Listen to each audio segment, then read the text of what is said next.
If you look at one's career in the beginning, when you're young, you rehearse all the time, you practice all the time, whatever you want to call it, because that's how you learn. And then you get good, then you kind of coast for a while, then when you get older, you have to practice all the time again.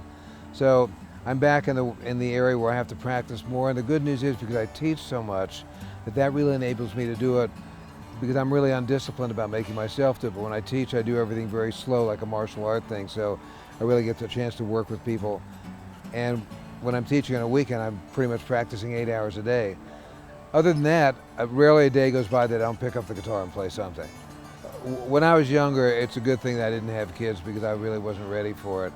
I guess, I've heard somewhere that you don't have kids when you're ready. When you have kids, you get ready, and it just happened that way for us, I think one of the good things is that on some levels, even though all the psychodrama and stuff is the same for parents of any age, I think in some respects, we have a little bit of intellectual distance so you can deal with it some of the time.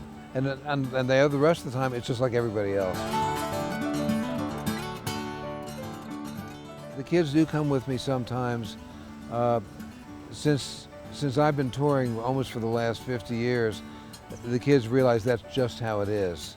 Last year at some point, Izzy, now that she's old enough to realize that Dad's going to be gone and that bothers her sometimes, she said, "Why can't you find a job in Ohio?" And I'm going, "Well, honey, I'll get as many jobs in Ohio as I can, but that's not the way it goes." I mean, it's just how it is. But sometimes, if it's something fun, we try to take them with us. Some of the stuff's just not fun. I mean, some of it, the traveling is hectic. You're not really seeing anything, and it's just really not fun unless we have a bus. What's not to like about the bus? Big RV. I think they sort of take it for granted on some level, just because that's how it is. My son's at an age now where he is more aware of the musical history and stuff like that, and he's been on the road with us. I was his summer job last year. He sold merch for us and stuff, and so he sees the stuff that's going on, and he goes, "Wow, Dad, everybody loves you. You're a social butterfly." I said, "Not everybody loves me, but in this context, usually they're here to see me because they like me." He just sort of takes it for granted. Every now and then, because I know people, he gets a free ticket to a show, to somebody else's show in D.C. But it's just part of his life. It's just what his dad does. Absolutely not. I don't think it really crosses their mind. At some point, it may. I mean, once again, it's just kind of how it is, and the accomplishment thing is that's sort of like laurels that we adults give each other, and I don't think they're buying into that yet.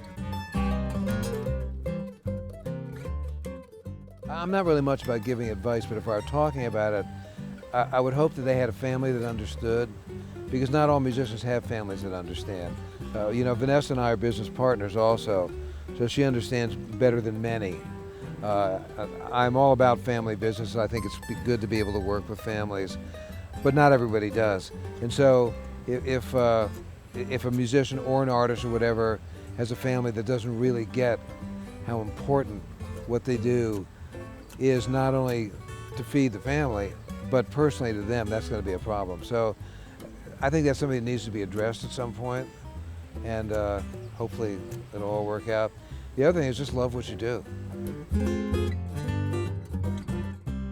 But one of the things that I tell both the kids is that I hope that they found something that they love as much as I do, music, and that they can do and make a living doing it, because that's a perfect situation. Not always the case, but I think being able to find something that